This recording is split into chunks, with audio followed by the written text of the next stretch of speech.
একজন এক্সামিনার যখন তোমার খাতা দেখবে, শুধু তোমার খাতা দেখছে না, সে একাধারে 200-300 খাতা তার কাছে আসে, সে ওগুলো দেখতে থাকে।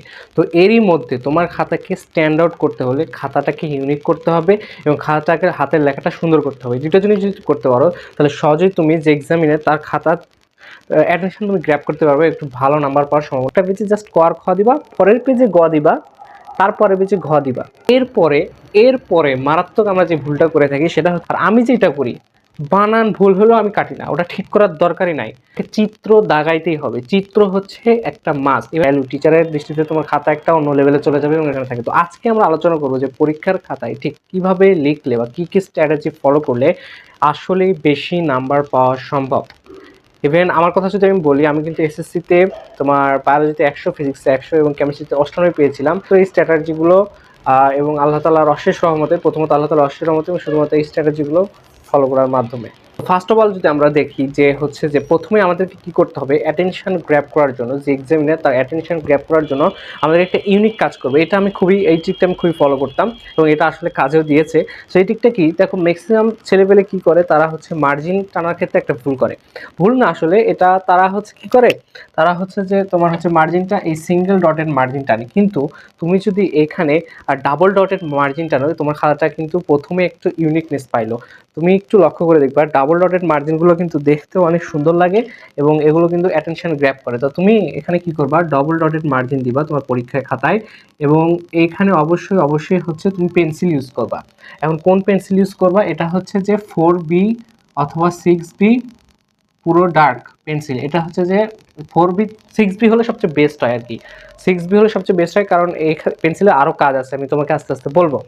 তো ফার্স্ট অফ অল মার্জিনতে তোমাকে হচ্ছে ডাবল ডটেড মার্জিন টানতে হবে, এটা কিন্তু অনেক সুন্দর দেখায় এবং অ্যাটেনশন গ্র্যাব করতে কাজে লাগে। সেকেন্ড যেটা তোমাকে ফলো করতে হবে, যে তোমরা হচ্ছে এইভাবে লিখবা। কোনো একটা সৃজনশীল প্রশ্নের ধরো তুমি উত্তর লিখছো, তাহলে তুমি এই যে একদম মাঝখানে 1 নং প্রশ্নের উত্তর 1 নং প্রশ্নের উত্তর এটা লিখলা, ঠিক আছে, ওকে ফাইন। এখন তুমি পেন্সিল দিয়ে এটা হচ্ছে আন্ডারলাইন করে দিবা। 1 নং প্রশ্নের উত্তর এটা আন্ডারলাইন করে দিয়ে এখানে তুমি দিলা ক, ঠিক আছে। তারপরে ক লেখা শেষ করে, কয়ের অ্যান্সারটা লেখা শেষ হওয়ার পরে আরো 2 আঙ্গুল ফাঁক দিবা, 2 থেকে আড়াই আঙ্গুল ফাঁক দিয়ে এখানে খ দিবা, ঠিক আছে, খ। আর এই খ এখান থেকে লেখা শুরু করবা না, এখানে আবার 2 আঙ্গুল ফাঁক দিয়ে এখান থেকে লেখা শুরু করবা, খয়ের অ্যান্সার লিখে। খয়ের অ্যান্সার যখন শেষ হয়ে যাবে, তারপরে আবার হচ্ছে 2 আঙ্গুল ফাঁক দিবা, দিয়ে হচ্ছে গ লেখার চেষ্টা করবো। তো তোমরা যে স্ট্র্যাটেজিটা ফলো করার চেষ্টা করবো, যে এক পেজে জাস্ট ক আর খ দিবা, একটা পেজে জাস্ট ক আর খ দিবা, পরের পেজে গ দিবা, তারপরের পেজে ঘ দিবা, বুঝছো, এইভাবে করবা। একটা পেজের মধ্যে সবসময় ক খ রাখার চেষ্টা করবো, এটা তোমার খাতাটাকে সুন্দর করে, ফাঁকা ফাঁকা হয়, লেখাগুলো সুন্দর হয়। এরপরে মারাত্মক আমরা যে ভুলটা করে থাকি সেটা হচ্ছে, ধরো তুমি খ নম্বর প্রশ্নের অ্যান্সারটা লিখতেছো সুন্দরভাবে। সো এখানে আমি একটু যদি একটু স্পেস বাড়াই, ধরো তুমি হচ্ছে গ নম্বর প্রশ্নের অ্যান্সার লিখতেছো, এখান থেকে গ নম্বর প্রশ্ন তুমি লেখা শুরু করলা। তো তুমি লিখলা যে হচ্ছে আমার দেশের নাম বাংলাদেশ, ধরো সাপোজ আমার দেশের নাম বাংলাদেশ, এটা তুমি লিখলা। তো লিখতে লিখতে মনে করো যে তোমার এই দেশ বানান ভুল হয়ে গেছে, সাপোজ আমি বুঝাচ্ছি, অন্য কিছু ভুল হইতে পারে, মনে করো এখানে দেশ বানান ভুল হয়ে গেছে। তো ম্যাক্সিমাম যেটা করে, কাটাকাটি করতে করতে একদম একদম তুলে ফেলে। এটা করা যাবে না। যদি তোমার কাটাকাটি করতে হয়, জাস্ট একটা টান দিবা, জাস্ট এক টান দিয়ে কাটবা। আর আমি যেটা করি, বানান ভুল হলেও আমি কাটি না, ওটা ঠিক করার দরকারই নাই। কারণ তুমি যদি ওইখানে একটা দাগ দাও, টিচারের চোখ আগে ওই জায়গায় যাবে। তুমি যদি ওই বানানটা ঠিক না করো, মোস্ট অফ দ্য কেস ওই টিচার ওটা দেখেই না, ওইভাবে স্কিপ করে চলে যায়। তো খাতার সৌন্দর্যের ক্ষেত্রে সবসময় চেষ্টা করো যে বানান ভুল যাতে কম হয়। আর যদি ভুল হও, কোনো যদি গুরুত্বপূর্ণ মানে এমন স্পটে না থাকে ভুলটা যে হচ্ছে চোখে পড়বে, তাহলে ওটা ঠিক করারই দরকার নেই। আমি যেটা ম্যাক্সিমাম টাইমে করতাম, ঠিকই করতাম না, বানান ভুল হয়েছে, খাতার সৌন্দর্য নষ্ট করা যাবে না, এটা হচ্ছে মেইন কথা। আর যদি ঠিক করতে হয়, একান্ত কাটতে হয়, জাস্ট এক টান দিয়ে কেটে দিবা।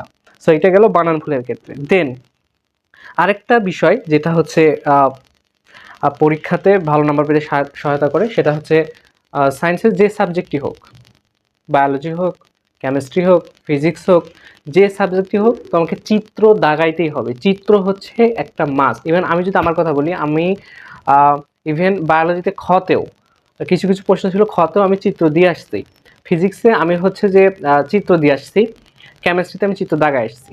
সো চিত্র ইজ এ মাস্ট। এখন চিত্র কিভাবে আসতে পারে, বায়োলজিতে তো উল্লেখ করেই দেয় যে মাইটোকন্ড্রিয়ার চিত্র আঁকো, অথবা হচ্ছে লোহিত রক্তকণিকা শ্বেত রক্তকণিকার বর্ণনা দাও, ক্ষতে দিল যে লোহিত রক্তকণিকা শ্বেত রক্তকণিকার মধ্যে পার্থক্য লেখো। তো ওইখানে তুমি যদি একটু চিত্রটা একটু দিতে পারো তাহলে কিন্তু তোমারই বেনিফিট, বুঝছো। আর পার্থক্য ছক লেখার ক্ষেত্রে যেটা বললাম, অবশ্যই এখানে ছক টেনে সুন্দর করে লিখে দেবা, ছক করতে হবে। আচ্ছা, বায়োলজির ক্ষেত্রে চিত্র যেটা বলবে সেটা দিয়ে চিত্রটাকে চিহ্নিত করে দিতে হবে, যে এটার এটা এটা এটা মাইটোকন্ড্রিয়ার এটা ক্রিস্টি, এটা হচ্ছে তার, এভাবে এভাবে চিত্র নিজের মাইটোকন্ড্রিয়া দিয়ে সুন্দরভাবে চিহ্নিত করে দিতে হবে। ওকে, দেন বললাম যে ফিজিক্সে তাহলে কীভাবে চিত্র দিব। তো ফিজিক্সের চিত্র দিবা কীভাবে, মনে করো যে একটা উদ্দীপক দিছে যে একটি গাড়ি যার ভর 200 কেজি, সে হচ্ছে 500 মিটার/সেকেন্ড বেগে যাচ্ছে। তো তুমি এটা এই উদ্দীপকটা তুমি হচ্ছে যে চিত্রের মাধ্যমে দেখাবা। কীভাবে, এভাবে একটা গাড়ি দেখাবা, ভালো হোক খারাপ হোক দেখানোর চেষ্টা করবো। একটা গাড়ি, সে হচ্ছে যে ভর হচ্ছে m সমান 200 কেজি, সে যাচ্ছে কত v সমান 100 মিটার/সেকেন্ড বেগে।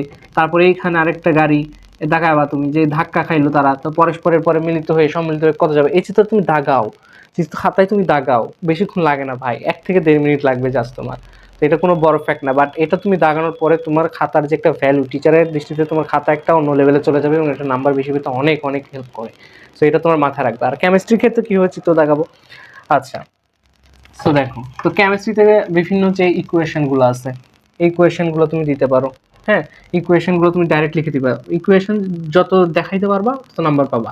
দেন আচ্ছা, তারপরে হচ্ছে তোমার এই যে অনেক সময় যে ইলেকট্রন আদান প্রদানের যে বিষয়গুলো থাকে, ধরো এটা সোডিয়াম, এটা হচ্ছে যে তার শেষ কক্ষ হতে ইলেকট্রন। তো সোডিয়াম যখন এই একটা ইলেকট্রন ত্যাগ করবে, ইলেকট্রন যখন ত্যাগ করবে, তখন সোডিয়ামের হচ্ছে যে ওই বাইরের শেলে ইলেকট্রনটা কমে যাবে না, এই যে এটা হচ্ছে সোডিয়াম প্লাসের ইলেকট্রন বিন্যাস। হ্যাঁ, তো এইভাবে চিত্র দাগায় এই সুন্দরগুলো ব্যাখ্যা প্রদান করবা, চিত্র সোডিয়ামের ইলেকট্রন ত্যাগ, হ্যাঁ এইভাবে দেখা দিবা খুব সুন্দর করে।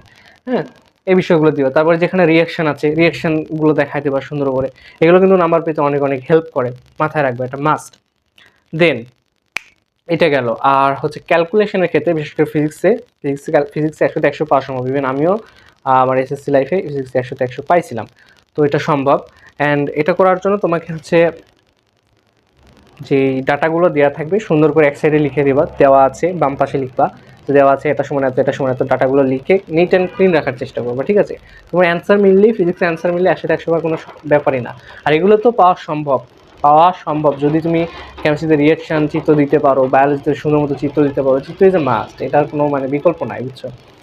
সো এই পর্যন্তই। সো এই টেকনিকগুলো ফলো করার মাধ্যমে পরীক্ষার নাম্বার নর্মাল থেকে বুস্ট আপ করা সম্ভব। তো ভিডিওটি ভালো লাগলে অবশ্যই আমাদের চ্যানেলটি সাবস্ক্রাইব করে আমাদের পাশে থাকো।